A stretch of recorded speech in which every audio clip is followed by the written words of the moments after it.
Hi, welcome to another episode of Wikipedia Weekly. I'm your host, Andrew Lih, also known as User Fuzzheado, and we have a special today where we are actually going to be watching the live announcements of the Pulitzer Prizes of 2020. So let me bring in all of our hosts here in the studio. Again, I'm Andrew Lih, also known as User Fuzzheado on English Wikipedia. I'm based here in Washington, D.C. Richard Knipel, User Pharos, based in New York. And I'm Jan Ainali, User Ainali, and I'm based in Amsterdam. Great. And we are here watching the countdown to the Pulitzer Prizes. If you don't know, these are probably the best known journalism, literature, and arts prizes in the United States. And they typically announce these prizes in April. And we furiously edit Wikipedia to update that. But this year, because of COVID-19, they are announcing them a little bit later. And we thought it'd be kind of interesting to live edit Pulitzer content or kind of go through it. And if anyone's interested in seeing how the sausage is made and how content is updated in Wikipedia, we encourage you to join along with us. If you have any questions or comments, please let us know. We're using a tool called StreamYard so that anyone who chats back to us on any of our 4 platforms, so that would be YouTube Live, Facebook Live, Twitch, or Periscope/Twitter, we can see those comments and you can bring those up. Now, if you're a Facebook user, please go to streamyard.com/Facebook. The only real problem with using Facebook and StreamYard is that we can't see your name and face if you don't authenticate yourself with StreamYard. So Facebook Live users, go to streamyard.com/Facebook and we can bring up your face and likeness, because if you're looking at the screen right now, we know that someone has said this should be fun, but we're not sure. So if you authenticate on Facebook Live, it's a lot more interesting here. And we encourage Wikipedians and anyone who wants to get involved with this, please do edit. So we're actually, the funny thing is we're not exactly sure what we're going to have yet announced or what we're going to get in hand, which kind of makes it fun. We also plan on having Ann Nelson, who's going to be a guest. So Richard, why don't you introduce Ann Nelson a little bit before she comes on? Yeah, Ann Nelson is a research scholar at the School for International Public Affairs at Columbia University, author recently of The Shadow Network. Has worked with Andrew at the Columbia Journalism School, I think in the 90s or so, and also has been active in the wiki world in recent years. Came to Wikipedia Day in New York, presented about some of her international classes where students worked on articles in multiple languages and compared articles in multiple languages, and more recently than that, has been involved with offline wiki efforts in mostly in Latin America, so in several countries in Latin America, and helping to develop offline versions of Wikipedia and some other projects for the Dominican Republic and Peru on different technologies there with her group at SIPA. That's right, and so it's kind of a nice reunion with Ann Nelson. We used to teach in the same school at Columbia University, which some of you may know is the home of the Pulitzer Prizes. That's where the prize is administered out of in New York City. And we can go into this more as we start editing, but I actually do have a pretty close relationship with the Pulitzer folks back in 1995. And that sounds like a long time ago, right? That's when the web first started happening. I helped them put the Pulitzer Prizes online back in 1995. They were pretty much a paper pamphlet at the time. So when the Pulitzer Prizes were announced, they would hand out a press release in paper, and then they would have these pamphlets that they would hand out. And that was it. So imagine this, if you can, that you had like about 10 or 15 reporters standing in the room when they announced it. And then they announce it and they hand out the piece of paper. And each of those reporters grab the piece of paper and they go on the phone and they go, blah, blah, blah, one for this, blah, blah, blah, one for that, blah, blah, blah, one for this. Or they put it into some kind of fax. Can you believe it? 1994, 1995, that's what they did. They didn't put it on the web. There's no way for anyone else in the world to know about it until a TV station or radio station or newspaper got it and put it out on their publication. So things are really different today. We are preparing for them to do a live video stream. So let's take a look, if we can, at the stream. It reminds me a little bit when you talk about that, how they announced the Nobel Prize for Literature, when they just step out of the room and just read it out. There's no digital and not even a pamphlet. Wow. So just verbal. Yes. Yeah. Yeah, I think Nobel and Pulitzer are probably some of the most famous prizes in the world for this reason. And I actually met with one of the chief digital guys at the Nobel after we had the Wikimania in Sweden. And yeah, they're trying to figure out ways to be engaged 12 months out of the year, not just at one time they pop out of the hole and say blah blah blah one. Although Nobel's is better, right? Jan, they do it over weeks. Is that right? Yes. So each of the prizes come in different weeks. So right. It's not so all Pulitzer's, in one drop. We're gonna have a full hand now today. Exactly. Oh, Mike Godwin, this is great. Mike said, how does this compare to the Nobel Prize for Journalism or the Nobel Prize for Journalism? Is there a Wikipedia entry yet for the Nobel Prize in Journalism in case anyone looks it up? I don't know. Richard, you want to bring that up? We can bring it up on the screen to see if someone has put that in there either as a joke or as a, you might be looking for this, but you're really looking for that. So folks didn't know there was a weird thing about a Trump tweet, right? About the Nobel Prize, which is misspelled. There is no journalism prize for Nobel, and probably dozen other things wrong with that tweet. So, all right. So the Pulitzer Prizes is 30 minutes away. They're going to announce it at 3 o'clock. We're going to try to show the YouTube live of it while we can kind of either comment on it or react to it. I believe they're also going to release a PDF file at the same time or something. So maybe this is a fun time to, you know, kind of like size up how do we scrape that document or how do we do it in a way that's not just retyping things in, which might be interesting. I guess we could start to look at what they did last year in terms of a structured publication of the results, because otherwise it would be kind of a waste of time to try to retype everything. The Alfred Nobel Prize. Yes, Wikipedia does have an article on the Alfred Nobel Prize. It's a prize for civil engineering. Different guy, but it's from the American Society of Engineers. So I'm sure this is what our president was referring to. Mike said, I suggested the president was interested in getting a Pulitzer Peace Prize. Oh, how about we send him a Pulitzer Peace Prize and see if he buys that he got it. So, yes. So yeah, thanks for joining us, folks. If you're watching us on YouTube or Facebook Live or Twitter Periscope, Jan, Richard, myself are veteran Wikipedia editors. We're going to have Ann Nelson on later, who's a journalism professor and someone who can help comment on the winners. And we as we said, we don't know. We'll know in about a half an hour.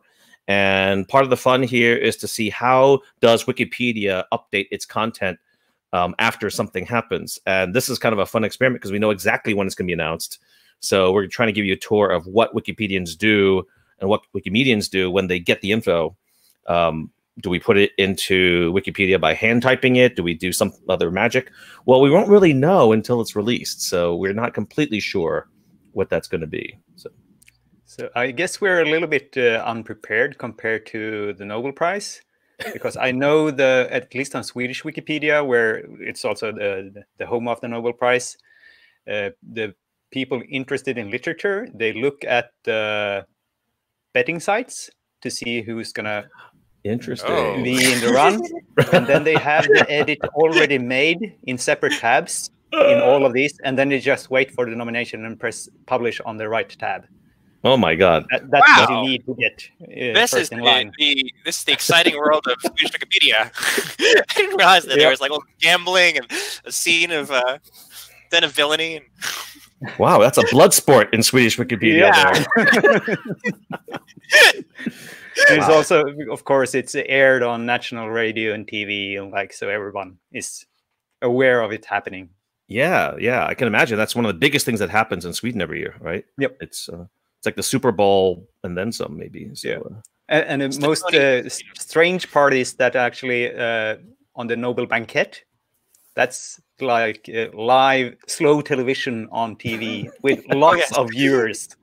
I think it rates among the top most viewed programs on the Swedish television every year, and it's just watching people eat for 3 or 4 hours. Wikipedia is the slow internet, so that's popular in Sweden. Well, maybe what we can do while we're waiting for that is to take a look at how Wikipedia entries look like for last year's, for example. So if we look at Pulitzer Prizes 2019, we can kind of see how, the norm is, at least for English Wikipedia. So if we go to the 2019 Pulitzer Prizes for this, we'll see that this is kind of what it looks like. And You can see the journalism prizes are there. The breaking news reporting. You know what? It's interesting that, oh, actually, this is not very well done. You know why? Because I think this is the winner, right? The first one's the winner. And then the two other ones are the finalists. Oh, okay. It's very subtle as to who's the... Yes. It looks like there's three winners, and it's not the case at all. I mean, it's still valuable to list them all. I think that's Oh, no, you definitely should list them all. I think that's right. But it's not clear that this is the winner. Yeah. And then these are the runners-up, right? Yeah, you could use some formatting improvements. I believe that's true. Let's go take a look at the Wikidata. So someone in recent years has been doing the Wikidata really well, which is great. So let's go to Wikidata. So this is the Wikidata entry for the Pulitzer Prize. And then you can see that they have participant, subject has role, finalist, and winner. Interesting. And then this is really long because it has all the finalists. So usually you have 3 finalists per category, and then there's one of those 3 is the winner. So those are participants. And then if you scroll down to the bottom, you should have a whole different section for winners. There we go. Yep, you're in there. So winner. And then there's a constraint violation. What is that? Single value constraint. There you have more than one winner. Is this like this Nietzschean complaint on Wikidata? What's the matter with these people? They don't believe in sharing prizes. Right. So I guess this would. Yeah, we might have to think about that in terms of how to redo that constraint. And then, but is it because the constraint warning should actually be for each of? So are there duplicates somewhere? I don't know. It is, that's true. So what happens is, oh, I see what happens is that they name the 2 reporters, even though there's like one publication one, they put the 2 different reporters as the winners. Do you see that? Oh yeah. So Mike, in fact, Mike was suggesting it might be a tie, but in fact, it's not a tie. It's a shared prize. It's a shared, right? But those are different. That's one is international and one is investigative. Right. Yeah, Mike Godwin says sometimes there's split prizes. That's true. Sometimes they're split, but sometimes they're shared. Sometimes it's one awardee, but there's 2 reporters under that one piece that won or something like that. So I don't think we have the sophistication in Wikidata right now to model all those situations completely, but it's an aspiration we should shoot for, right? So the winners are here, and I guess the question is, how fast does it take to get those winners in there? Should we take a look at the edit history? Like, did it take someone the same day, or they worked over several days for it to get done? Is it the same person who edited the Wikipedia article? Is it a different person? It was April 15. Oh, look at this. Ada Porto, who we know from the Brazilian community, used quick statements to add all these in a structured way. Look at that. It's pretty cool. But this is 10 days later. Yeah, it was later, it looks like. So they had some time to process it, or so I'm not sure how they did it. Cleaned it all up afterward. Right. And I guess if we really want to look, we have to see, or we could take a look to see how much work Ada had to do to make sure there was a Wikidata entry for every single one of those authors, right? Because it's very likely that you did not have a Wikidata entry for every single journalist that won or every artist that won, right? Especially for these participants, which, they may not be very well-known journalists at all. Yeah. From my work before, I think I'd be surprised if more than 60% of them already had a Wikidata entry, because these are sometimes small town newspaper reporters or wire reporters from Reuters who are not that well known. Yeah. Interesting. Really well done. I mean, it's very regular. It's very thoughtful in terms of how this is done here in Wikidata. Interesting. Yes.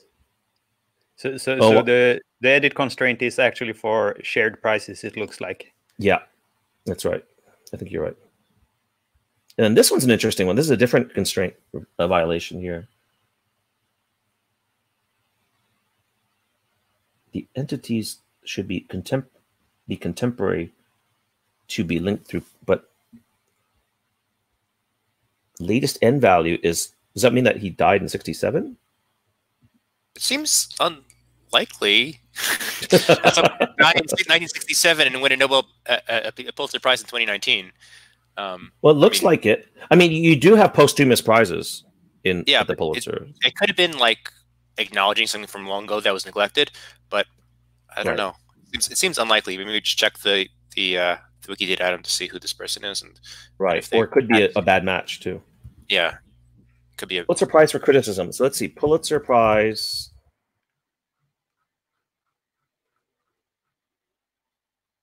Pulitzer Prize for Criticism 2019.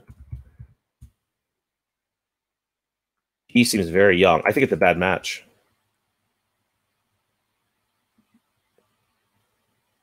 It isn't mentioned in the article of him on English Wikipedia. And the article in English Wikipedia does mention his death date, 1967? Yep. Okay, so Godwin knows about Lozada, is 40 years old. I think it's a bad match. Look at this, United States Army Medal of Honor recipient. Yeah, it's a different Lozada. So thank you, Mike. So I think it's the wrong match. Lozada was born after the other one died, so that is a bad match. So we can do our first edit. We can just remove the wrong Carlos. Yeah.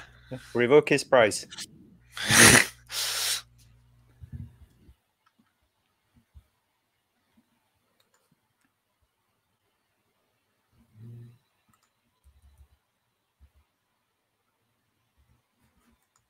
Now the question is, will there be the real Carlos on Wikidata? Right. I guess we should look to see whether the Pulitzer Prize winner is on Wikidata already. It could be that during the reconciliation process, it was falsely badged. No, he actually has the English Wikipedia article. Yes. Oh, this is a Peruvian American journalist and nonfiction book critic. It's this one. Yes, I think. Yes. So we should replace it, right? Yep. Yeah. This is cool. Debugging Wikidata in real time. Okay, let's go back and fix that. So let's go back to Lozada. I just happened to randomly pick that, and the constraint report helped us. Yep. Not always the case. Well, it's usually helpful, but sometimes it's too helpful. Right. So for folks who are kind of confused by this, basically the Carlos Lozada in this list here was the wrong one because there's many Carlos Lozadas. So we are putting in the correct one. Is it popping up the correct one here? Yes. This one is indeed the Peruvian American journalist. So let's find the other one. Because I think he's twice. Yep, right there too. I'm going to correct that. I'm putting in the Q number just to make it very obvious we're not going to get the wrong one. So we're placing the award, the Army award recipient with that guy. And I think that's it. Yep, just 2 instances. Good. Oh, Anne is here, but would you like to? Anne Nelson, would you like to join us? Yeah, let's bring in Anne. Right. Okay, 1 second. Hi, Anne. How are you doing? Fine, thanks. I thought it was starting at 3. Am I late? It is. We're like building up the drama. Okay. We're live though, so welcome. Yes. So so just to tell folks out there, Anne Nelson and I used to teach together at Columbia University Journalism School. Those are some of the best days that we could have ever thought of. You know, the rise of the web, 1990s, 2000, and we're just saying that we were there when the Pulitzer Prize was all paper based. You know better than I do that it was the administrator standing at a podium and handing out pieces of paper saying these are the winners, and then the journalists would read the paper and call back to their home office as to who won or not. And now we're looking at like a live stream, perhaps at 3 o'clock, and PDF files. So tell us a little bit about your impression of like where the Pulitzers have come since we used to teach back in the 90s. Well, we also used to get a free lunch. That's true. And a very nice lunch it was. Yes. Well, I have a bittersweet feeling about that, Andrew, because what we also saw was that the newspaper industry and the news industry in general was in the final moment of its glory days, and profits were just off the charts, and everybody thought it was going to go on forever, and everybody was getting hired and getting raises. But a few people, and I think you were one of them, saw some handwriting on the wall that said, wait a minute, what's going to happen to advertising? What's going to happen when news goes online? How do professional journalists fit into this new system? Right. And many institutions, including the Columbia Journalism School, were a little slow to recognize what was happening and how to respond to it. So now we have the situation where there's more journalism, and arguably more good journalism than ever, but it's really, really hard for journalists to make a living. And you have this die-off of newspapers in the middle of the country and in rural areas, which I think is having a very serious effect on our culture. I'm from Oklahoma, and just this week, the Edmund Sun from a significant city in Oklahoma died. And, you know, one of our star graduates, Kelly Crow from the Wall Street Journal, got her start at the Edmund Sun. And here's an important community in the middle of the coronavirus that won't have this professional news organization. So, you know, best of times, worst of times. Absolutely. And that's great that you mentioned that. I saw Kelly, you know, mention that in social media just the other day. I'm like, oh my God, that's such a tragedy. And yeah, it's going to be hard to recover. I mean, these things are, you know, how do you start up another local organization that can do these types of things?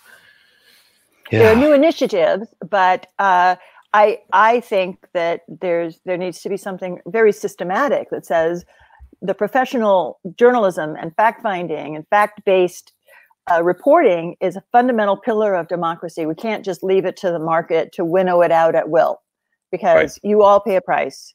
And I can say that today, my hometown of Stillwater, Oklahoma, makes the front page of the New York Times, and it's in the Washington Post and CNN, because the mayor wanted people to wear masks in stores, and people with guns threatened the store owners. Right. And that's where a great newspaper jumps in and says, here's the public interest. You know? Right.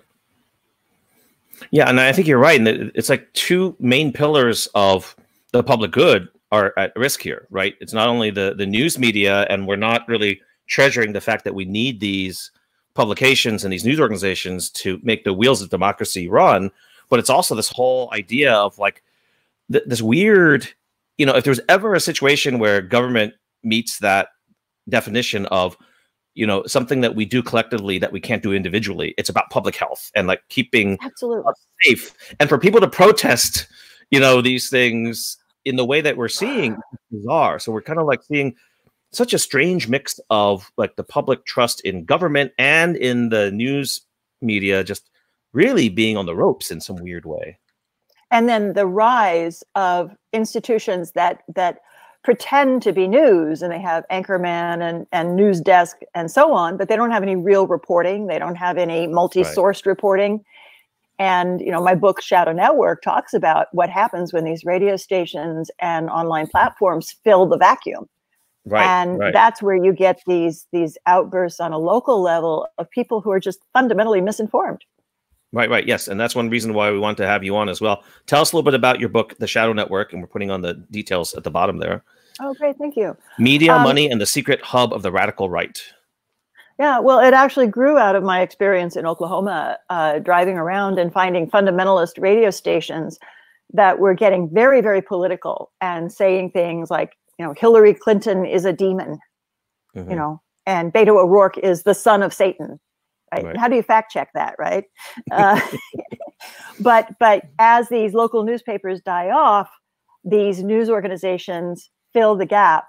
And they're also connected to organizations like the National Rifle Association and anti-abortion groups. I found a network called the Council for National Policy that brings all of these people together with big donors like Koch organizations and the DeVos family from Michigan, and funds the grassroots activism and the media operations. And they have declared outright war on professional journalism. Right. They denounce it, they disparage it, and in some cases, they even make veiled or unveiled threats against journalists. So we have a real divide in the culture that is not always obvious to those of us who are living in urban areas on the coast. Right. Yeah, and it's funny that you mentioned that, because one of the things that really attracted me to Wikipedia when I first started working with it in 2003 was exactly what you ran into, is that you find these organizations that have, whether it's innocent sounding names or confusing sounding names that don't outright say we're some right-wing bigots or anything like that, but they're just like, you know, the Council for Family Issues. And you're like, but who are they really? And I thought Wikipedia was a great place to catalog them and to not necessarily, expose them, but to just be a neutral place to document these things. That here's where they get their money. Here's who founded it. Here's the folks who back it. And at least let the public be informed that when you hear these things on the radio, this is the money behind it. You can draw your own conclusions. But if we didn't have Wikipedia, we wouldn't have these things documented in a regular way, right? Because we know that the news media is like got the attention span of a gnat. They'll cover what's in front of them. But long-term reference-wise, if we didn't have Wikipedia, where would we learn about these things? But also, I think Wikipedia has become an essential part of the professional news ecosystem. And as you know, I started bringing Wikipedia into my Columbia classrooms, I don't know, maybe 8 or 10 years ago. And what I found so valuable was the emphasis on sourcing. And so you really have a criterion there that says, this is a news organization that does its homework. This is a news organization that's actually not about news. It doesn't have any documentation or reporting. And especially for people in low information environments, it's a place where you can go and find credibly sourced and also credited information. And as the news industry struggles with its business model, I think it's very healthy that Wikipedia footnotes drive the reader back to the source information, right? So you go back to the website of the New York Times or ABC or NPR and connect to the original production of the news. And that's incredibly important right now. Right. Yeah. Jan and Richard, any feedback into kind of like how Wikipedia is fulfilling this or filling in the gaps that we have here in terms of people trying to figure out where are they getting their news and is this reliable or not? I do think it's valuable that learn about organizations that fund political things, that run major media companies. I think that's quite an important use of Wikipedia, and I think it's quite. I think you mentioned in terms of the sort of the not too successful commercial model of journalism. I think a lot of people are talking more about the nonprofit models, things like public broadcasting, things like some people are talking about government funding, perhaps something through library. So local public libraries might be an option. And Wikipedia, of course, is a nonprofit model as well. And I wonder how you might feel they might play together if you've given thought to some of those other models beyond commercial. Well, from my perspective, I think they're incredibly valuable. But there's also this culture of the hometown newspaper and a relationship with the community that you can't just superimpose no matter how good the organization is. So, ProPublica is magnificent, but it will do these kind of large scale investigations. And the way that a local newspaper builds trust is by reporting on the high school basketball game and the traffic violations and all of these things that are part of people's daily lives. So you have the collapse of that local model and the growth of the publicly funded, but they don't serve the same purpose. Thanks. Right. And I think it's quite interesting, the tension on Wikipedia between that we don't really want to be a news source, but in fact we are, but also because that we don't want means that we put a much higher standard on the references and the sources, which means that we actually, because of that we don't want to be a news source, we become a good news source because we become different than everybody else with all these sources where you can go. And that's a very interesting tension to me. I tried to be a little bit active on Wikinews, on Swedish Wikinews 10, 12 years ago, and it doesn't really work, but Wikipedia works, but it works because of it doesn't try to emulate or be what the news is. You're in Stockholm? I'm in Amsterdam right now, but I'm Swedish, yes. Yeah, well, Nelson is from Uppsala. But I'm very interested in the Swedish model of newspapers because the government has provided much more support to local newspapers than the US, which is a low bar. But the Swedish government has been very strategic about saying these local newspapers are independent, but they're also tied into the community, and they'll have the high school sports scores, but they'll also have real news. They'll use wire services. They'll support really serious prize-winning journalists. now I'm very influenced by a recent book by our colleague Victor Picard from the University of Pennsylvania called Democracy Without Journalism. And he points to the Swedish model as a way that we could sustain this essential local newspaper work. And just to think about what else you lose, we've lost a third of our full-time State House reporters in the United States over the last 10 or 12 years. And that's a terrible loss, because you can't have outside groups coming in and saying, oh, this is what's going on in Michigan, this is what's going on in Utah. You need to have that local focus and local values. Yeah. And it's, of course, debated in Sweden as well, like the model that we do have. But I think that most within the business and in academia in Sweden can see how it actually is useful in some kinds of way, that we don't have some of the struggles that we see abroad. Yeah. And I think go ahead. No, I was just going to say, in the era of coronavirus, we're really struggling with the effect of misinformation on the public. Right now, there was just a story today about Alex Jones peddling some ersatz patent medicine that where you just don't have a regulated environment in the service of the citizen. And so when I was researching Shadow Network, I found all kinds of claims like this that were supported on these pseudo news outlets. Take our sour honey and it will cure your cancer. I mean, this is dangerous to people. So I do think that if your state doesn't protect its citizens, who does? Right. And if it's not now that you wake up to the fact that you do need that function, then when are you going to realize it? We were talking like the entire country being affected equally, not quite equally, but very much equally with the virus. And this is, you can't cheat science, right? You can try to cheat politics and things that you can't cheat science, right? Yeah, and we have, of course, it's a long struggle on Wikipedia against people who believe that honey cures cancer and similar things. And there's there's also debate about, and so there's a comment here from Lodewijk that it annoys Lodewijk when people talk about a scientific study, but they don't say exactly what article they're basing it on and link to it. And of course, Wikipedia is helpful there. And we also something we often debate is whether something like a cure or a patent medicine is notable enough to be covered. So if there's like a relatively obscure fringe medical treatment or conspiracy theory, should we cover it because we're sort of debunking it, we're sort of explaining why it's not legit, or should we not give it that breath of air? And that's a debate that we face on Wikipedia. I'm sure other outlets face it as well.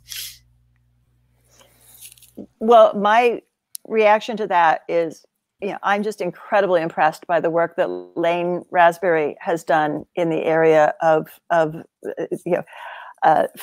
pharmaceuticals, and the work that James Heilman has done, Doc James, on Wikipedia Medical. And I think if a fake nostrum reaches a certain level of penetration of the market, you have to cover it to protect people. You don't go digging around for it if it's not well known. But I think that that's a huge service that Wikipedia needs to perform. And it's been interesting over the last decade to see its reputation in the medical community rise considerably over that time.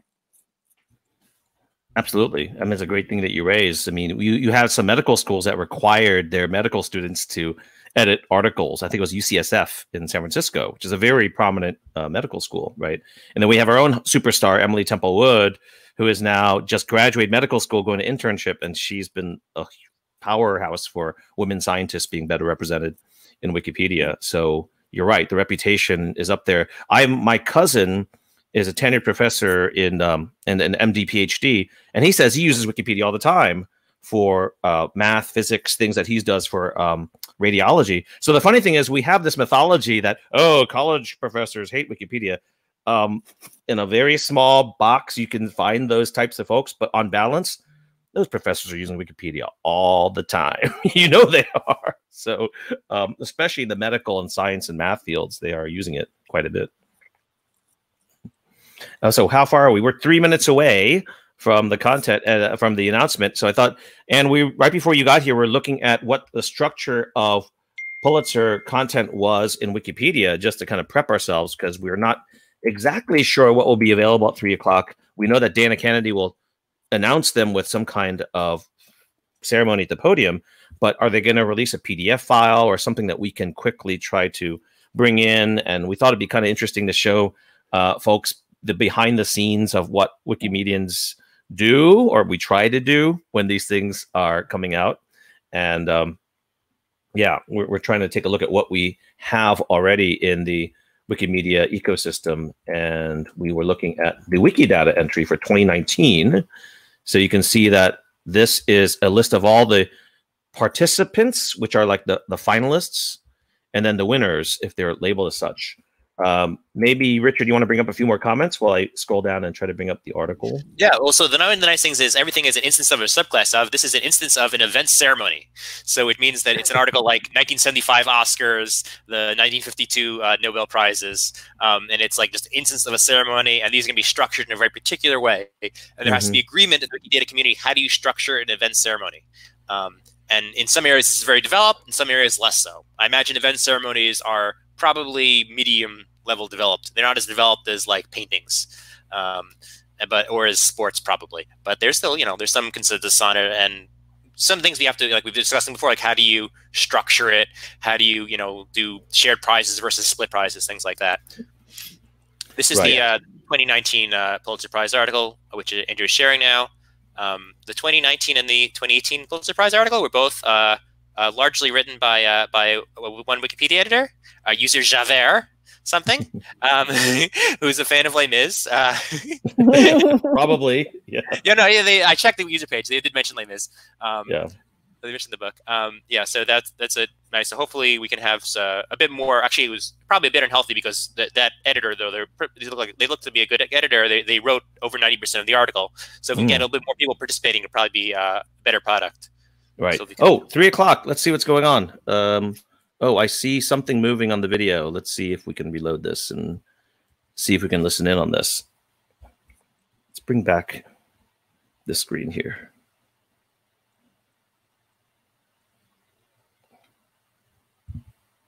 Maybe they're having delay on their side. It would not surprise me. It wouldn't surprise me either, Andrew. I used to do this stuff. I know how nerve-wracking it can be. So, yeah. Our colleague Sri Srinivasan used to call it a Bill Gates moment, remember? Right.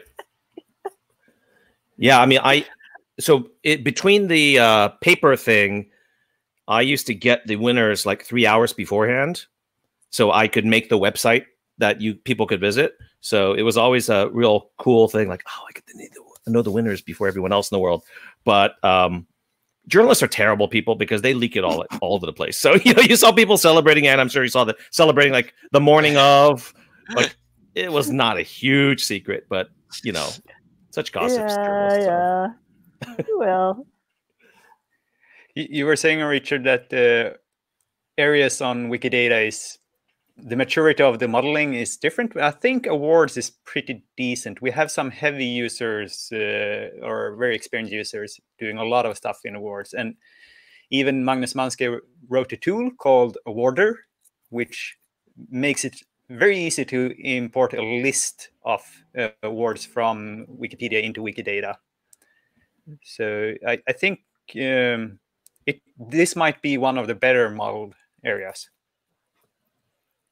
Then, of course, you have to run across find those places where they are actually in use, which might be hard to find.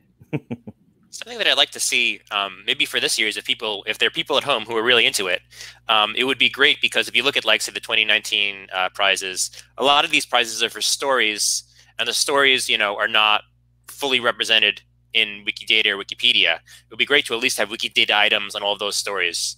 And to have that, or at least to have it like representing what they won for. What was their coverage of? Was it of, something that happened in Missouri? Was it of, some conflict somewhere? Was it of a legislative issue? And to have that documented. But I do think that there should be Wikipedia articles on all of the winning journalistic pieces. I think if something's won the Pulitzer Prize, if it's an investigative series or a local news series, I think that should have a full Wikipedia article. And there aren't that many Wikipedia articles like that are on like individual journalistic projects, but I think that is an area that should be expanded. Hey, we have a countdown for sure. 2.5 minutes. So, well, and people should be aware that there are also other major journalism prizes. So you have the Polk Awards, and a lot of prizes for broadcasting. The Livingston Award is for journalists under the age of 35, and you'll find a muddling of these prizes over time because platforms are not as discrete as they used to be. So every television network also has a website which has text products, etc. And I think this has caused a little consternation in the prize awarding community because they've had to invent new categories and repurpose categories. So there's a lot of good work there that you can find also beyond the Pulitzers. Absolutely. I mean, some of the categories are kind of old-fashioned in a way. One of the things that I was tasked with after the first year, I was helping them out in 1996, was to help them craft guidelines on how to accept digital content for the first time. So they wanted to move kind of slowly so that we, believe it or not, the first guidelines for multimedia content that was eligible for the Pulitzer Prizes could be submitted on a CD-ROM. So that was our first guideline that helped them write. Floppy disk. It should have been like a big box of floppy disks. No floppies. That's old-fashioned. CD-ROM, baby. CD-ROM is modern, right? So there was no online at the time, but at least I got them to, Anno Seymour Topping, the administrator of the prize at the time, and he came up to me and goes, how should I write this thing to allow multimedia stuff? And I spent like a few days and crafted like CD-ROM, multimedia content, digital bubble. So we made that, at least that was the first iteration, 96, where they allowed digital content. And we actually got a few that next year of folks who submitted a CD-ROM along with their print submission. But it had to be along with the print. It had to be like a companion content. It couldn't be a standalone digital thing. That was unheard of back in 96. Like, how could you have a digital-only publication? That's weird, right? So how things have changed. Was that a category or just a way to submit? It was only for one. It was like public service. You could submit a CD-ROM with the Public Service Award. That's it. Then later on, it was much more broad. Yeah. Oh wow! 6, 5 seconds. 5, 4, 3, 2, 1. Yay. Happy Pulitzer! Oh, Facebook users, go to StreamYard.com/Facebook to authenticate yourselves. Ooh, beautiful! Look at that. Yeah. Are we hearing audio? We are not, as far as I'm aware. Not hearing audio. Well, while we're vamping, I will say that beautiful stained glass window is from Joseph Pulitzer's original New York World newspaper. Yeah. You saw in the background there. Tell us more, Anne. I'm bringing it up again with audio.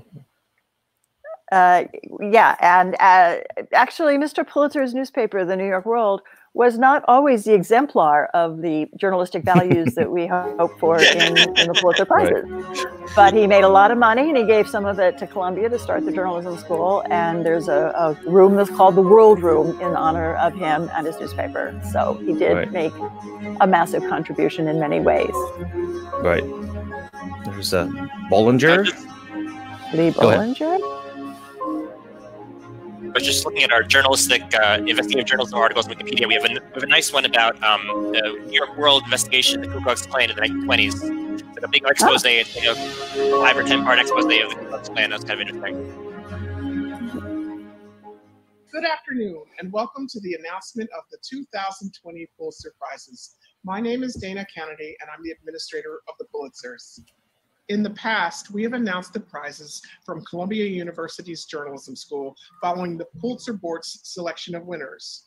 This year, of course, is different. I'm speaking to you today from my living room, following days of rigorous virtual and digital debate, discussion, and contemplation among our board as they selected this year's winners in 15 journalism and 7 arts and letters.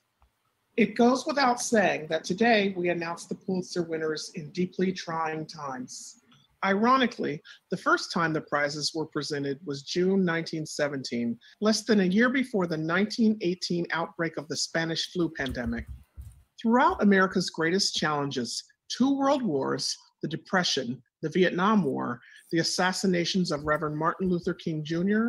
and President John F. Kennedy, as well as 9/11, the Pulitzer Prizes have continued to celebrate excellence in journalism and arts and letters, because in difficult times, the Pulitzers may be more important than ever. During this season of unprecedented uncertainty, one thing we know for sure is that journalism never stops. And much like our courageous first responders and frontline healthcare workers, journalists are running toward the fire. Despite relentless assaults on objective truth, coordinated efforts to undermine our nation's free press, and persistent economic headwinds, journalists continue to pursue and deliver essential facts and truths to keep us safe and to protect our democracy. They are risking and far too often losing their lives at a time when their words, their images, and their revelations are more necessary to our democracy than ever. We also know that the arts have the power to sustain, unite, and inspire us during times of uncertainty and fear. Many are finding needed distraction in the pages of a book, solace in a beautiful song, comfort in a poem, and joy in a recorded theatrical performance. And while theaters across the nation are now dark, we know that their lights will shine brightly once again. And although we are facing challenging times and are physically distanced, journalism and the arts and letters will endure. And for another century, the Pulitzer Prizes will continue to celebrate the best of their work. With that in mind, I am proud to announce the 104th class of Pulitzer Prize winners. In the journalism category, for breaking news reporting, the finalists are the staff of the Courier-Journal, Louisville, Kentucky, the staff of the Los Angeles Times, the staff of the Washington Post. The prize is awarded to the staff of the Courier-Journal for its rapid coverage of hundreds of last-minute pardons by Kentucky's governor, showing how the process was marked by opacity, racial disparities, and violations of legal norms.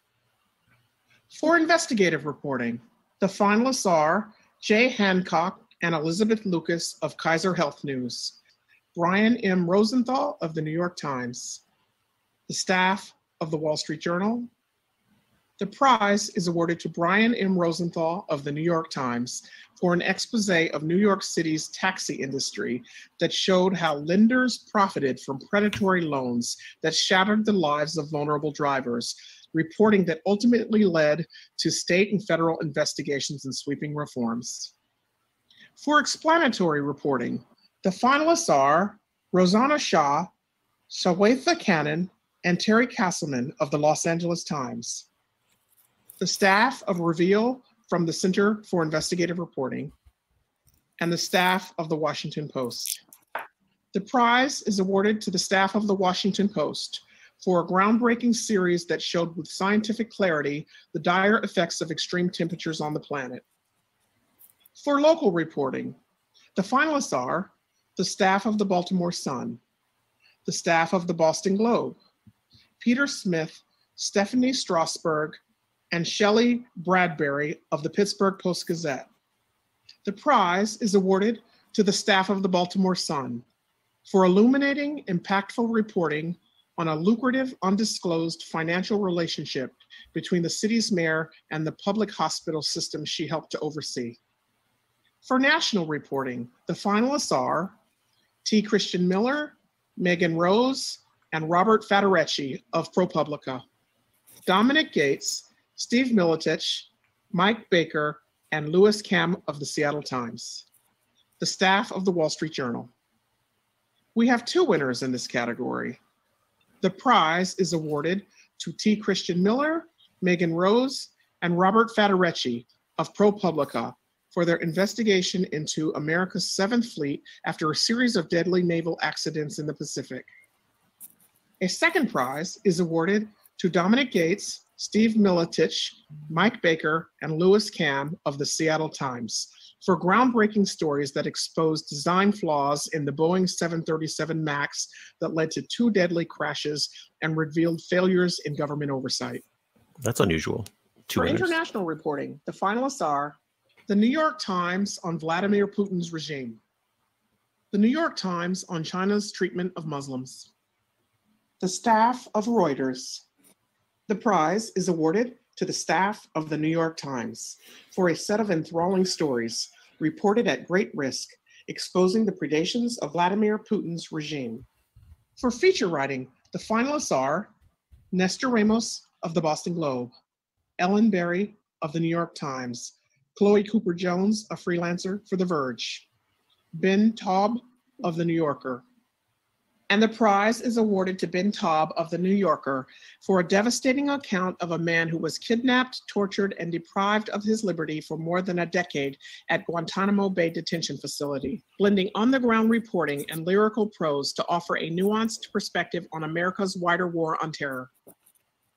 For commentary, the finalists are Steve Lopez of the Los Angeles Times, Nicole Hannah-Jones of the New York Times, Sally Jenkins of the Washington Post. And the prize is awarded to Nicole Hannah-Jones of the New York Times for a sweeping, provocative, and personal essay for the groundbreaking 1619 Project that placed the enslavement of Africans at the center of America's formation, prompting reflection and conversation about the Founding Fathers. For criticism, the finalists are Christopher Knight of the Los Angeles Times, Justin Davidson of New York Magazine, Soraya Nadia McDonald of The Undefeated. The prize is awarded to Christopher Knight of the Los Angeles Times for work demonstrating extraordinary community service by a critic, applying his expertise and enterprise to critique a proposed overhaul of the LA County Museum of Art and its effect on the institution's mission. For editorial writing, the finalists are Melinda Hinberger of the Kansas City Star, Jeffrey Garrett of the Palestine Herald Press, Jill Burkham of the Star Tribune. The prize is awarded to Jeffrey Garrett of the Palestine Herald Press for editorials that exposed how pretrial inmates died horrific deaths in a small Texas county jail, reflecting a rising trend across the state, and courageously took on the local sheriff and judicial establishment, which tried to cover up these needless tragedies. For editorial cartooning, the finalists are Lalo Alcaraz, freelancer, Matt Bors of the Nib, Kevin Callagher, freelancer, Barry Blitt, contributor, The New Yorker. And the prize is awarded to Barry Blitt, contributor, The New Yorker, for work that skewers the personalities and policies emanating from the Trump White House with deceptively sweet watercolor style and seemingly gentle caricatures. For breaking news photography, the finalists are Dio Nalio-Cherry and Rebecca Blackwell of the Associated Press, Tom Fox of the Dallas Morning News, the photography staff of Reuters. The prize is awarded to the photography staff of Reuters for wide-ranging and illuminating photographs of Hong Kong as citizens protested infringement of their civil liberties and defended the region's autonomy by the Chinese government. For feature photography, the finalists are Chania Anand, Mukhtar Khan, and Dar Yassin of the Associated Press, Aaron Clark of the Boston Globe, Mary F. Calvert, freelancer. The prize is awarded to Chania Anand, Mukhtar Khan, and Dar Yassin of the Associated Press for striking images of life in the contested territory of Kashmir as India revoked its independence, executed through a communications blackout.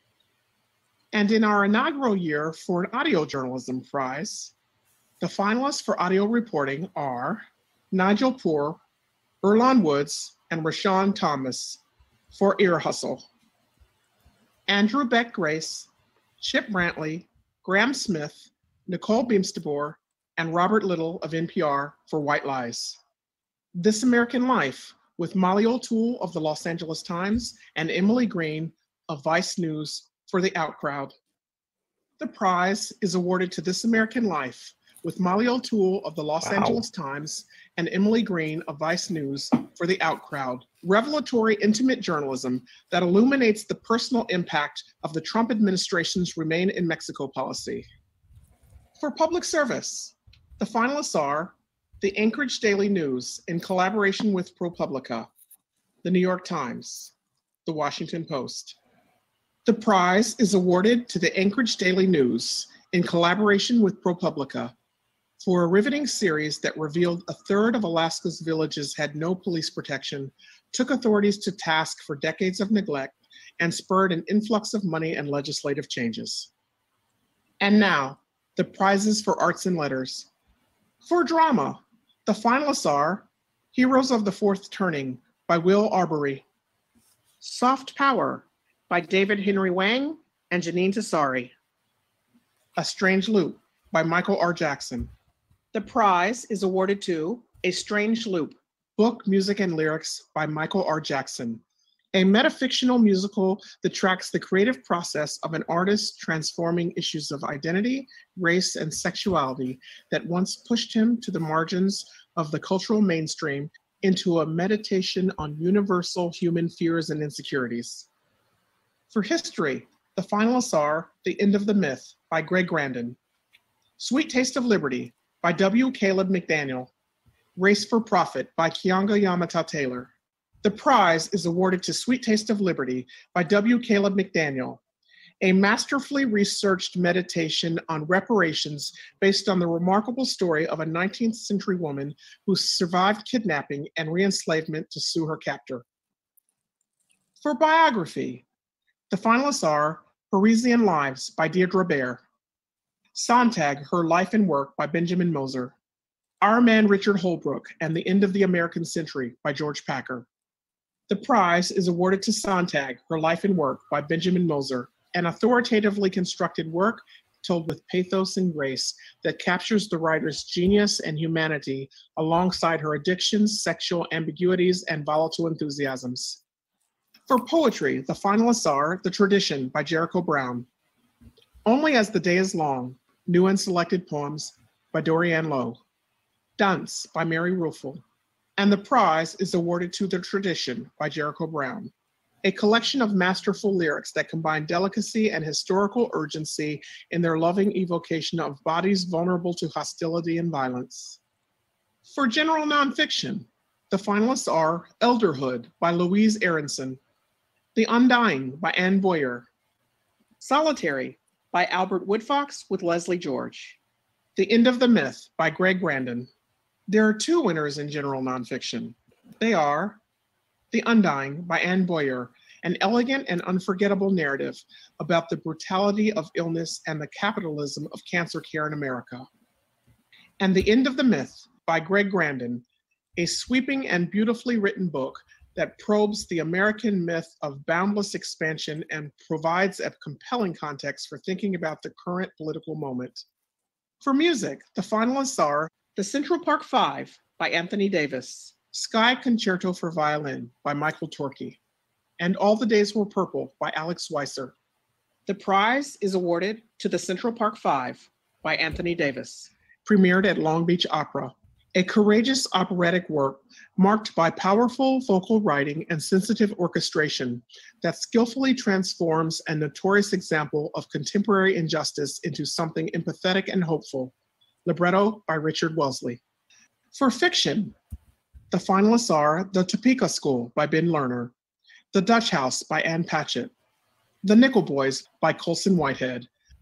The prize is awarded to The Nickel Boys by Colson Whitehead, a spare and devastating exploration of abuse at a reform school in Jim Crow-era Florida that is ultimately a powerful tale of human perseverance, dignity, and redemption. In addition to these awards, the Pulitzer Prize Board is pleased to award posthumously a special citation to Ida B. Wells for her formidable and courageous reporting on the horrific and vicious violence against African Americans during the era of lynching. The citation comes with a bequest by the Pulitzer Prize Board of at least $50,000 in support of her mission. Recipients will be announced at a later date. This concludes the announcement of the 2020 Pulitzer Prizes. Congratulations to all of our winners.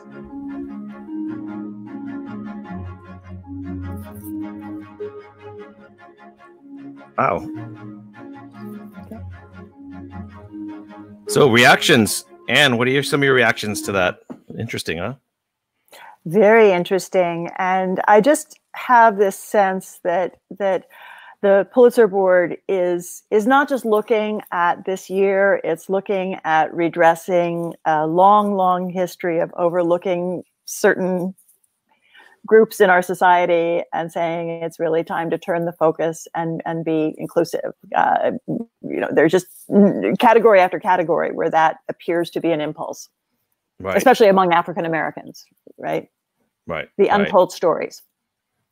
Yeah, and Dana Kennedy came on about, was it 2 years ago now, or was it 3 years? But a few years ago, and I think she's really helped the board really look at a much broader range of content and experiences. And that's something where I think the first year she came on, that's when I worked with them for one project.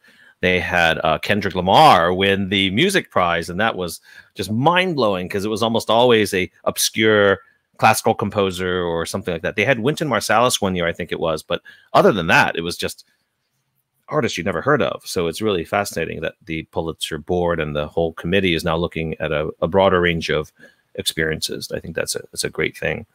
I don't remember so many dual winners. That's quite unusual, right? I think for one of the book categories, and then later on, well, in the journalism categories too. There's not Poetry, that often. Yeah. There's a number of them, which is interesting. And then this year was the start of the first ever audio reporting prize, which is interesting too. Great. Did they never have one in the golden age of radio? No. Well, they still don't. There was no radio category, right? Really? Right. So this is no just TV more of category. kind of a. Yeah. That's right. This is kind of a podcast category, right? It's weird, and the funny thing is they did have a category for many years called telegraphic reporting. Oh. And that is morphed into breaking news reporting, or what they used to call spot news reporting is what it used to be. I don't even know what it is now. I'm terrible. I used to know the whole lineage because I researched all this lineage for the Pulitzers in terms of what it was called over the years. But it used to be telegraphic and non-telegraphic reporting. That was the split in what was there. So that was kind of like feature versus breaking, right? That's the distinction. So they removed the technology as like, it's not telegraphic reporting anymore. It's kind of like breaking news versus feature, editorial, things like that. But now seeing like audio, you're right. And it's not radio, it's audio reporting, whatever that means, right? But so something else that jumped out at me was, I felt that there was an impulse there to really recognize local reporting. Sometimes you have years where, the New York Times gets X number of Pulitzers, or the Washington Post, and there's like this competition among them and the Wall Street Journal to see who racks up the most. And I was actually really pleased to see the Palestine, Texas paper get an award, and the Baltimore paper, and so on, because these papers are struggling for their lives, and they're doing that kind of in-depth local reporting that you just can't get otherwise. Right, exactly. And I think there's probably no more appropriate winner for the first audio reporting prize as This American Life. It's been like a favorite of so many folks over the years that it's like, that makes sense. And it's really amazing to have that now as an accolade for a radio or podcast, as you can say you're a Pulitzer winning audio cast or something. That's going to be weird to hear, but really cool to hear at the same time. So to reiterate to folks who are just joining us on Twitter or anywhere else, we are here listening to the Pulitzer Prizes for 2020 being announced. And our plan is to now show folks the behind the scenes of what happens in the Wikipedia universe now that they're announced. So I guess the big question that everyone has is, so where do you get the base material to do this? That's a good question. So I don't know if Jan and Richard have been sleuthing around. I was looking at the Pulitzer.org website. While the thing was going on, there's no 2020 stuff there. Has anything changed? Is it there yet or not? Not as of now. I just reloaded. There's a bunch of tweets where they seem to put out while they were reading. So I think that's ideal. It's not ideal. I think that's the best we have for now. But it says that a full list will following the announcement. So I guess it's a matter of minutes or seconds before we have the list. Well, let's check up on the 2020 Pulitzer Prize article. Yeah, that's true. That's a good point. Let me bring that up here real quick. I created this morning because I realized no one had created it yet. So this is the 2019. Let's look at 2020. Has anyone tried to update that yet? Oh, Javert 2113 Javert always doing hit his something. man. Well, he's just cleaning up my mess, but you can see that. I created. Javert is. Can we get to him? Tell him to come on to the podcast here, so you can. Like, if you're watching Javert, I mean, it's kind of a low chance, but. Why don't you message him, Richard? Okay, why don't sure. you message him either by email or talk page and say, okay, contact you, and we can bring him on if he wants, because I'd love to find out more about what they're doing. But this is the page I created this morning, just kind of a placeholder. And, you know, honestly, Jan, this whole content below here should just all be Wikidata generated. There's no reason to type it in, right? That would be nice. In theory. So one thing that struck me here then is, besides the troubles we're going to have with shared winners, is that we need to make a new item for the new category. Correct. That's a good point. So let's take a look at that right away. So we're looking at the Wikidata. So let's go to Wikidata item for this one. And you'll see that Wikidata, for folks who are new to it, is the structured kind of database behind Wikipedia. It's not really necessarily behind, but it's kind of in parallel to what we see in Wikipedia. And versus writing an article, each of these things are objects in a database. So they must be well defined. People must model them. They must not overlap with other things. They must be unique in this database. So that's why this is sometimes what we call the structured data of the wiki community here. And the thing is, when you have a category like this has to be created as an individual item, and it has to be well defined and everything. So as Jan said, we've had these categories for a long time: investigative, explanatory, local reporting.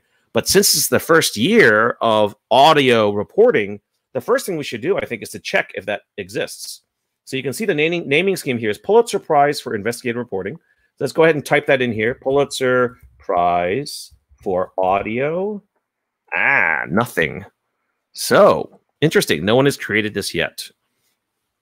So what's one of the things we can do here? What is your recommended method, Jan, if we wanted to say, hey, it's a new category, kind of like this other one? What do we do? Yeah. So I would check how one of the items of the existing one looks to get a sense of what we want to have it look like in the end. Right. So just go into any of these and we'll see like what the structure, the modeling will be. Okay. So let me share the whole window now, because we're going to be doing a lot more work than just a tab. So I'm going to reshare my screen and show you let's see, application window, and I'm going to do this one. So you're seeing what you just saw before, but I can make new tabs and march around a little bit faster now. So what we can do is what Jan said is, let's take a look at one of these. Click on Pulitzer Prize for Investigative Reporting. So this is what the prize looks like. Oh my gosh, we have no description. That's something we should fix pretty fast. Maybe someone can fix that while I'm fixing the rest of it. So we can take a look and see it's an instance of award, subclass of Pulitzer Prize, right? So the parent category is Pulitzer Prize. And then there's a category at Wikipedia for things that are related to that. It has some identifiers. So these are pointers to other databases related to this. I'd be very surprised if any other database had anything about audio reporting. It's so new. Yeah. And then these are Wikipedia articles specifically about this category. And so it's pretty thin. It's not that much. Yeah, right? that will be quick. It's pretty quick, right? So what we could do is go to create new item right here, right? Do people see that? We could create a new item, and then we can say, we should probably look up the exact name for this. Yeah. So the list has been published, so there we have the official name as well. Right. So let's see if we can find out from their press release, but let's see. Ah, there you have it. It's audio reporting. Yeah, I think that's what it is. Yes. Wait, where's the? Oh, here we go. Audio reporting, right there. Yep. And then we also have a description, right, for a distinguished example. In fact, you know what?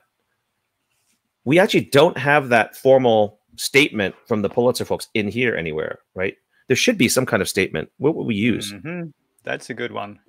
We'll have to think about that.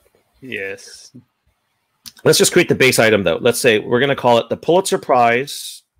I was saying Pulitzer Prize for Audio Reporting. So that's the name of the award. And we're going to do better than the previous one, saying it's an award given for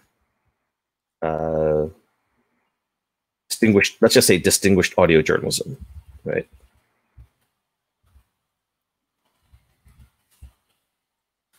Oh, let's be complete. Or a distinguished. So create. So now we have the Pulitzer Prize for audio reporting, but it's got no statements, right? Meaning that there's nothing describing it right now. So Anne, have you done much with Wikidata before in this area, or this is new? This is new to me, this part. Oh, good. This is great. You're learning something about how we model these things. So there's no statements, meaning we don't know anything about this thing. So we have this special little gadget. I don't know if you use it, Jan, of copying claims. So if you enable the tool, you've got something here, which is a green button, which allows you to copy a claim to another one. So what I'm going to do is, this is a unique identifier. This is a unique ID for this item here, which is Q932850026. I'm going to copy that, because what I can do is I can just copy the work that's already been done. So I click on this green button and I say, I can either move the claim or copy the claim. So it's kind of like cut, copy, paste. So I'm going to say, I'm going to copy this to that other one. And you can see the claim was successfully copied. If I come back here and reload it, I will see that it is instance of award, right? So I like this method because it's just less room for error. Like if I know that there's already existing item that has what we want, mostly I can copy those claims over. So I'm going to do the same thing again. And the nice thing about this tool, it remembers the Q number I put in there before. I hit copy claim again. And then that's about all I can copy, because everything else is unique to that award, right? And again, I doubt I will find any identifiers like Freebase or BabelNet at this point. But at least I have something there so that this Pulitzer Prize for audio reporting is now ready to be used in the Wikidata ecosystem. Yeah. So that means when we create the 2021, we can actually point to it here. Yeah. In fact, we should probably add it to the Pulitzer Prize main item too. Anyway, you were saying? Possibly. Yeah, so I'm thinking about that longer description. If the property foundational text would be good for that. I'm not sure. It feels like a stretch. I've never used that foundational text, right? Foundational text. Foundation. Text through which an institution has been created. That sounds good. All right. Let's try it out. All right. So we can say foundational text. I don't know the one for investigative reporting. I have to go back. But let me do the one for the audio. So the foundational text. So the good news. So this one actually expects an item. So that was strange. Oh. It does not want. So it in the examples, it links to like the Federal Reserve Act or the Constitution Act of 1867. So that's something else. Right. So they don't mean like a string of letters and numbers. They mean pointing to an item which represents the text. Yeah. Or the document that you want. Ah. Okay. So we can't use that, but maybe we say too early. But can we? There's something like. Isn't there something like? Not label. There's a native label. No. Richard, do you know any property we should put the kind of the official description of the award in? Oh. So like this, where we see here, it says, for a distinguished example of audio journalism that serves the blah, blah, blah. Like, where would we put that text in a Wikidata item? For? Is it a motto? I don't know. It's not really a motto. Motto. Anyone in social know? Oh, wait. Yeah. Lodovik says the list is now up on the website. Yep. Thank you, Lodovik. Nice. You can copy it from our private chat if you want to show it on screen. So let's go to Pulitzer.org. It's so funny. This is the thing I used to do back in the 90s. I was responsible for doing that thing. So let's see. 2020. Here we are. In fact, the design is exactly the same as what I had back in the 90s, but it's I'm sure they're using a different back end, but this is interesting. Same font. Same font. I know, it's the same font. Some things never change. And this short text that is that could possibly also be in there somewhere. I think so. What would that be? Is that we do have the property first line of a book, right? We have that, right, Richard? You know better than I do. How do we model literature? The incipit. I think it's called the incipit, Snippet. right? Incipit. The INCIPIT. That's the incipit is a property. Incipit. It probably is. Yeah, I think the first sentence or something. It probably redirects. Can you take a look? And we have the last as well, but I don't think that really fits there. It doesn't really fit, does it? And it's not really a title either. And isn't that just fraught with copyright violations when we do things like this, right? Like we shouldn't be copying the exact text here because we're actually violating. I think there should be short text fields. I think that's I think that should be sure. So it's interesting that it's the funny thing is, let me see if it says so at the top.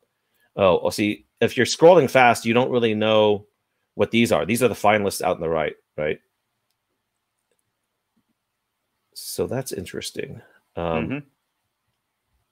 So we could scrape this. We could do.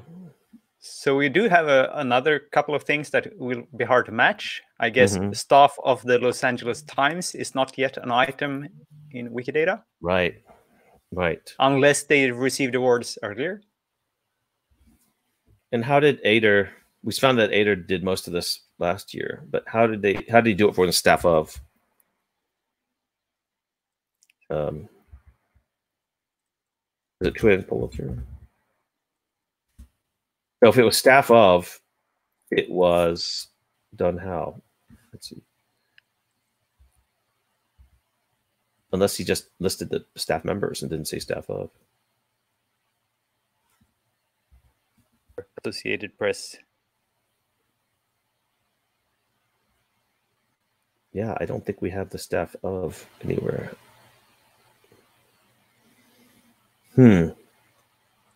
That's somewhat problematic. Yeah, there's nothing related to staff. So no one has modeled that yet, like that. No. The elusive man said incipit. That's what we saw there. But does anyone out in social media land have any ideas? Like we have all these staff of, but we don't really model it that way in Wikidata. So would we create a new item that says staff of the Washington Post, staff of Baltimore Sun, and then use those as objects in Wikidata or items? I mean, I guess we could just award it to the Washington Post or now. I mean, that seems like a, it's not. And then qualify it with staff. Yeah, not to the the other whatever parts. Right. I mean, the question is, do you say it's staff and then qualify it with Washington Post, or you say it's Washington Post qualified with staff? So Wikimedia makes a technical point here that they didn't use staff of, but linked to the organization. Although they did in the announcement, but certainly there's no website for staff of the Washington Post versus the Washington Post. I think Washington Post is pretty good. So Lodovike says maybe we could stick with that publication, but maybe we could qualify it with staff of. Yeah, we could do like applies to part, I guess. Applies to part staff. That could work. So right now it says just the publication name. Yeah, so right here. Do folks see that? The Wall Street Journal, winner of the national reporting. So subject has role winner, Washington Post. Qualify it as, what did you say qualify it with? Applies to part. Applies to part. So you're saying, let's just try it out. You could say as a qualifier, applies to part. Staff? Employee? Maybe newspaper staff. We don't have a staff that fits here. Oh, group of people in an organization. How about this? Yeah. Oh, you have another one even further down. Is it? Oh, there's one that's better. Oh, you're right. Look at this. Staff. Wait, staff, people employed, group of people. Oh, wow. We have this distinction of group of people. I know. It looks like we've got some duplication there. Let's take a look at both. We are rabbit holing now. Okay. We are going down the rabbit hole. We've got staff here and staff here. What's the difference? This is a lower Q number, which is always interesting to note. A much lower Q number. let's see. There's no Wikipedia articles about this one. There's Dutch for this one. Facet of organization. This one said to be the same as cadre. I guess that's maybe more military version of it. I don't know. People employed versus people group of people. It seems like it's the same, honestly, but yes. Yeah, you want to be sure. It seems merge worthy. Yeah. See, people on social media have any opinions on whether staff of a how many digit 7-digit queue number versus staff with a 8-digit queue number. So this was created much earlier, and it does have a Dutch article, which I'm gonna translate in case. That's kind of unusual that English Wikipedia doesn't have any staff article. Just like if you say staff here, it's probably going to be disambiguation page. Over notability. Staff poll. Oh, that's a poll. People, staff name, other uses. Oh, people in employment. But they just say that. Staff, military, staff building, staff writer. Staff writer. Now look at that. Applies to part staff writers. That probably wouldn't be the same. Well, so we do have staff writer in English Wikipedia, which would be what in Wikidata? Staff writer. Would it make sense to say applies to part staff writer? But it's not just writers, it's the whole staff. It's not just writers, right? It could be editors, could be photographers. Yeah, staff of and staff writer are different categories. Right. So I guess I would be comfortable using this one, group of people, and then merging those two staff items. Yes. Okay. Being bold. All right. So it might be, I don't know, Richard, whether you're taking notes in a Etherpad. Like we might want to do a gigantic quick statement. Oh, but this is probably too complex for quick statements. To add applies to part staff to every single winner that had staff of. Yeah, that'd be. We have to probably. I want to think about it first. We may have to see why Wikibot that. We may have to write a bot to add that qualifier. But this does seem like the right way to model it. Applies to part staff. Interesting. So let's show people how we merge things. So if we find that we've got two items that are kind of conceptually the same, we have a number of ways to do it. What is your favorite way, Jan? So I turned on the gadget for merging. Select for merging, this one? Yes, merge with. No, the merge with. Oh, you use this one? Yes. Have you used the other one before? Nope.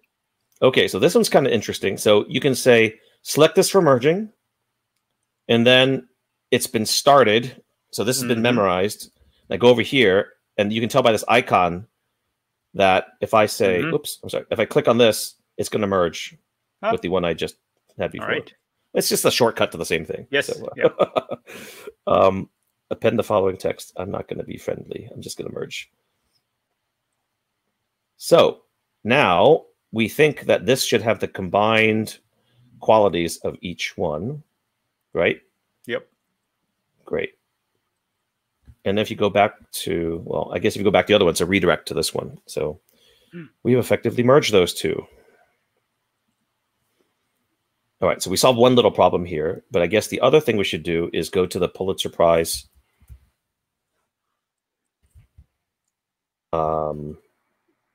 Yes. And I think, Rhoda, if I could ask about this, like, why is this U.S. award? Usually we say American award here. That's the style. And then if we go down here, we should add the audio reporting down here, right? Oh, they don't have has part or anything. So they don't list the awards under the Pulitzer Prize item. Does the Nobel Prize do that? Does the, the Oscar... Yeah, how does Nobel do that, Jan? Do you know if the Nobel Prize main item has all the little subparts underneath it or not? I don't know by heart. But they point up as a subclass of. Right. That's probably what it is. So. Yeah. So it would be different if it wasn't a subclass of. If it has parts, because then we'll be directing in both ways. But if it's just subclass, you don't really point down. Right. So we could say Pulitzer.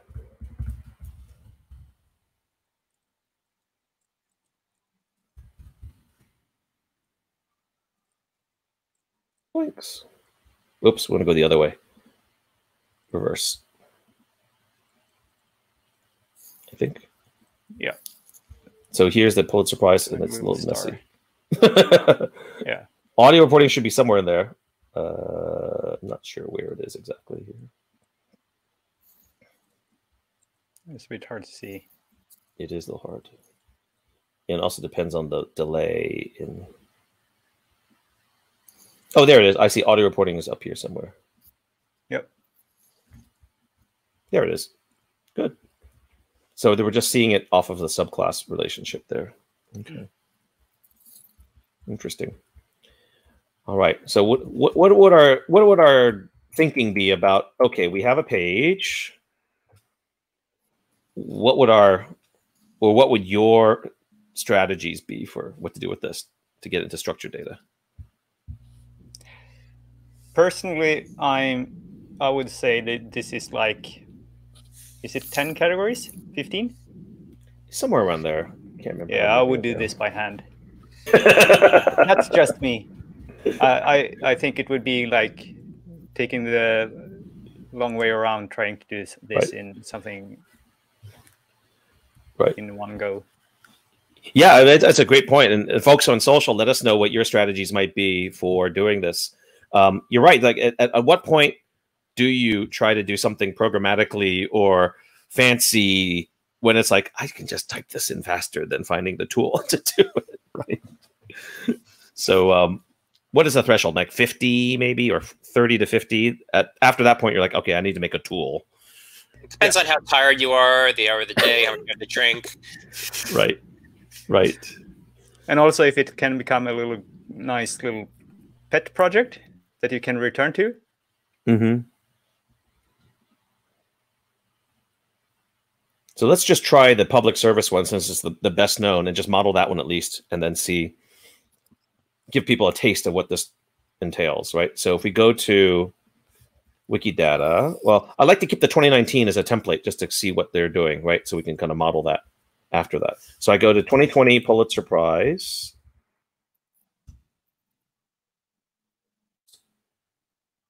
Oops. And then we're going into that item. There's only 7 statements right now.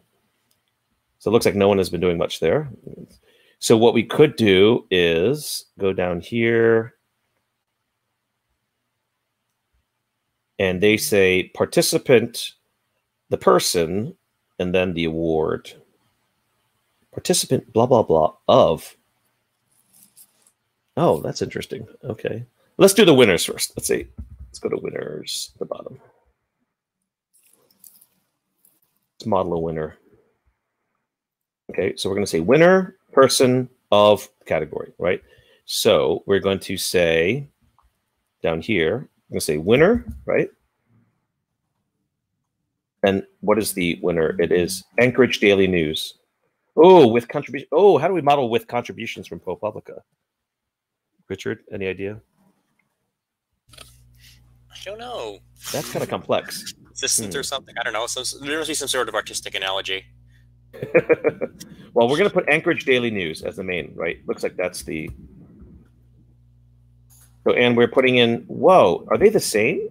Alaska Dispatch News is the same as Anchorage Daily News. Let's finish this bit, and I think Anne has to get going. So maybe we can give her some closing words for her part. Oh, who has to go going? Anne has to go. Oh, okay, get going. Okay, let me just publish thing, and then we'll come back to it. Okay, so hopefully you saw some of the weird stuff we do as Wikipedians and Wikidatans behind the scenes. There's a lot of stuff to do back behind the scenes. Anyway, thank you so much for coming. And what's next for your wiki work? Like last time I saw you, you're interested in the wiki in the Caribbean kind of work, and we've done some things with them so far. Yeah, that's great. But for the moment, I'm doing follow-up work on my book, Shadow Network. And at a certain point, I will hope to go in and build out some Wikipedia references to the organizations I write about in Shadow Network, because the pages can get a little contentious and they can get a little press release oriented, so it could use a little cleanup. So that might be next for me. But then again, I might go in and just have fun with women writers I love. Yeah. Like that. But I did want to say that a lot of the benefit that my students got from their work with Wikipedia was just doing updates and small edits on existing articles. And in this regard, I think it would be great for Wikipedians to go to these local newspapers. For example, the Palestine, Texas Herald Press is in a town of 18,000 people. And according to Wikipedia, it has a circulation of 7,865, right? Wow. So that means two things. First of all, it's absolutely essential to that community. Second of all, it's probably struggling economically.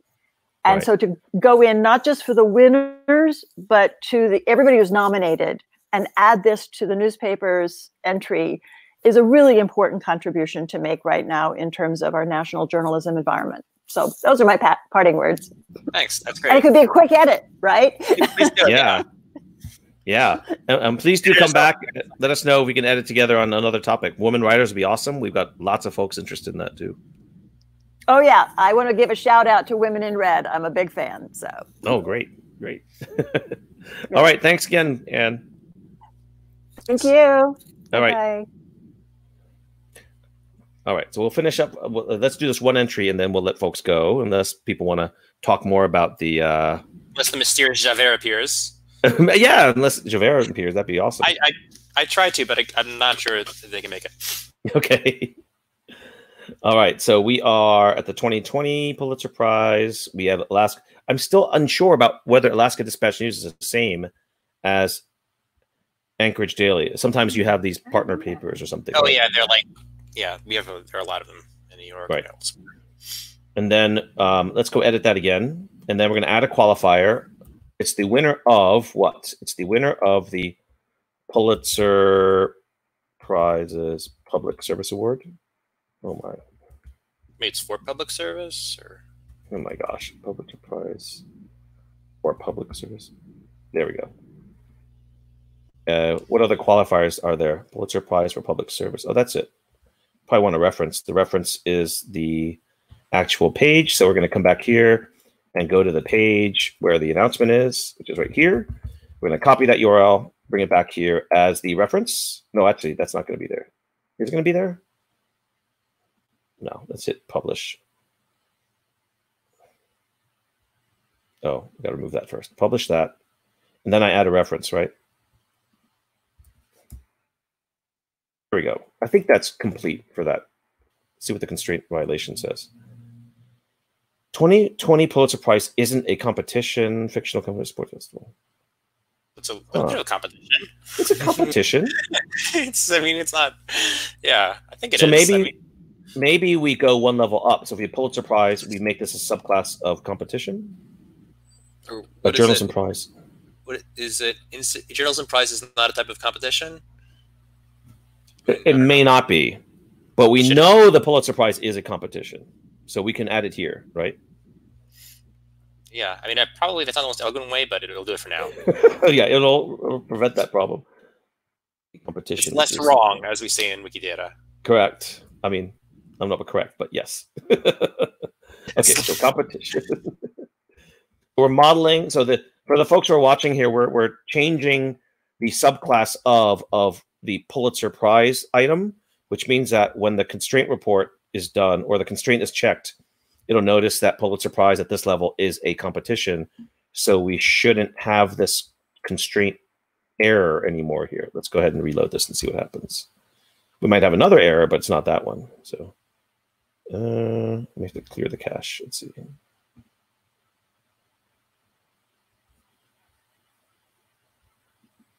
Yeah, something else is getting triggered. We did make it a subclass of Pulitzer Prize, right? I think so. Oh, no, you know what? No, it's only an instance of award ceremony. Oh, it's part of the series, but it's not subclass of. I don't know why it should be.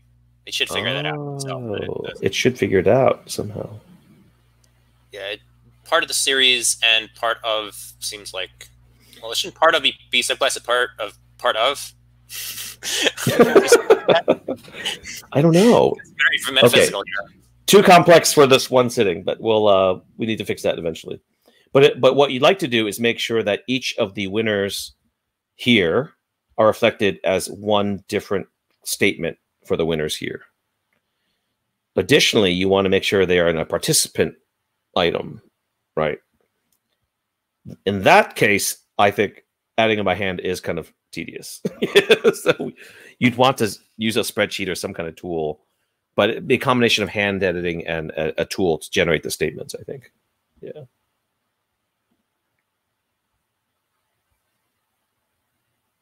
And then once you have those things in there, you'd have,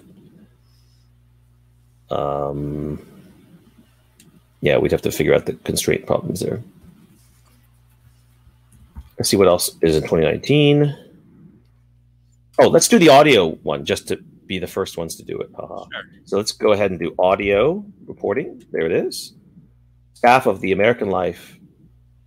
Wow, this is a little bit challenging to model right there. It's like not only the staff, but Los Angeles Times and Emily Green, freelancer. Yeah, this is the most complicated it could possibly be. I don't remember seeing something this complex, but I guess for audio reporting, it's such an interesting collaboration at times. So we still haven't people haven't added most of the awards to the Pulitzer Prize article. In fact, only one award has been added, and that's the special citation for Ida B. Wells. So that's rather incomplete. Right. And then, you know, I was telling Jan before, but in theory, that body of the article should just be generated as some kind of query against this stuff. In theory, right? Yeah. But you know, you could argue that you probably can't because Wikidata cannot capture all the subtleties of what you read in the article, right? Watch this. Not yet. No, not yet at all, and maybe never. Yeah, I mean, not like, you know, like it deals with this particular migrant crisis, and you know, in this particular, you know, corruption in local government. It's like, you know, you have to model, you know, whatever sold this to that person, and that, you know, was prison issue. Quite complicated. Right. Like if you want to preserve the wording and the subtleties of all this, you have to capture all that in Wikidata. And yeah, I don't know. The vast number of unsolved homicide cases in America's largest cities that's not easily captured in Wikidata. Right. Let's go for the audio reporting. So This American Life. We're going to go in here and say, winner is This American Life. You just say This American Life shared with this person and that person or whatever. Right. So you can say, so This American Life for folks who are not in the US is a pretty popular radio program. It's also been made into a TV series, but it's the radio program. And we're going to add a qualifier of, and this is historic, first ever Pulitzer Prize for audio reporting. And we're going to publish that. And we're going to add a reference. So we're going to come in here, click on that, get the URL of that page. Go back here. We're going to add a reference URL, paste that in there. Boom, we got that. And then let's try to model the other folks. But I'm pretty sure we don't have Molly O'Toole or Emily Green, unfortunately. Let's see. Come back here and look for Molly O'Toole. Thanks. So we have to create those. Anything else? Let's see. Emily Green, freelancer, Vice News. So the question is, does that make Vice News a Pulitzer Prize winner? I guess kind of by transitivity. Freelancer, I don't know. I'm not sure. I don't know the. Yeah. I don't know the it's freelancer. I don't know. Maybe. That depends what Vice News claims and who contests it. Right. Well, let's take a look at the article, as you said, as kind of a closing up of stuff. So yes, someone has put in Ida B. Wells. That's good. Probably the most encyclopedic, you know, building on a lot of history. And right. Do we know who did it? Classic Wiki. Ooh. It's pretty classic. Someone fixed our time. It's been good to have an awards ceremony on Wikipedia Weekly Network. Hopefully we can do the Oscars, the Grammys, and you know, maybe the Nobel Prizes, and all this stuff going on. I think when we do have the Oscars and the Grammys, we should probably get Julie Farman on. Yeah. Who's some pretty lively commentary on that in that regard in social media. Yeah, and maybe in the process, maybe for next year we could, well, let's convince the Pulitzer Prize folks to like give us the spreadsheet of this, and we can ingest it more in a structured manner. And we should maybe follow up if people, you know, we didn't hardly get to touch anything non-related to journalism. So, I mean, obviously there's a lot of stuff for, for nonfiction and for literature. People mentioning about operas. Obviously there's the operas that are awarded, music. We didn't hardly get to touch any of that. So if anyone wants to follow up and you're working on some of these articles related to, say, literature, let us know. Maybe we can cover it in a future episode. Yeah. So A Strange Loop, the winner for drama. And drama is always tough. It's always kind of obscure. So drama, that does not exist. The musical. A metafictional. I can't wait to figure out what a metafictional is. Oh, that's like Wikipedia. That's that's like Borges or something. You know. I think you're going to have fun modeling that, Richard, as an instance of metafictional musical. It's like and then it's a genre. That's true.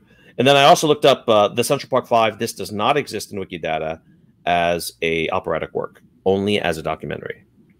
So we are missing the music and the drama. We need to create new Wikidata items for those two. And we did have Stephen Pruitt has been following that and mentioned in the social media chat. Oh, nice. Excellent. Well, thanks everyone for indulging us on this interesting experiment. It's a combination of kind of live watching, some history, great reflections from Ann Nelson, who has been a very active member of the New York Wiki community, and some behind the scenes of Wikidata. Although we didn't solve a lot of problems, at least we showed you some of the things we do to try to fix. You know, there's a lot of scaffolding and pre-work you need to do before you can even get to something like quick statements that can batch edit, right, Richard? Like, you got to solve a lot of these foundational things. It's a lot of philosophy involved. A lot of philosophy. All right, thanks. And thank you, folks, for sending in your comments. Everyone from Mike Godwin to Lodewijk to Edu and to the Elusive Man. Thanks for your comments and your feedback. We are going to try more of these experiments going forward, and join us next time for the next awards ceremony that we'll try to put on there. All right, take care. Take care, everyone.